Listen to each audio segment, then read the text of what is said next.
So hey guys, welcome back to my podcast. So for today's topic or for today's pag-uusapan natin kung paano naaapektuhan yung classroom assessment and evaluation ngayong new normal. So, quick question, sino na dito yung nag-online quiz tas biglang naglalag? Or mas malala, nag-brown out? Kasi ako medyo madalas ko siyang nararanasan. So, one time nga, first online exam ko pa nangyari. So, grabe, panic mode.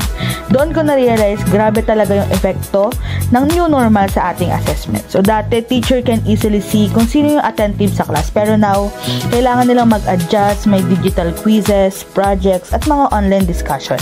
Ang problema, hindi pantay-pantay ang resources. Yung iba, walang stable wifi o tahimik na study base. Kaya minsan, grades doesn't really show what students know. Pero on the bright side, natuto tayong maging flexible at creative. Hindi lang puro exam at marami ng ways to show learning.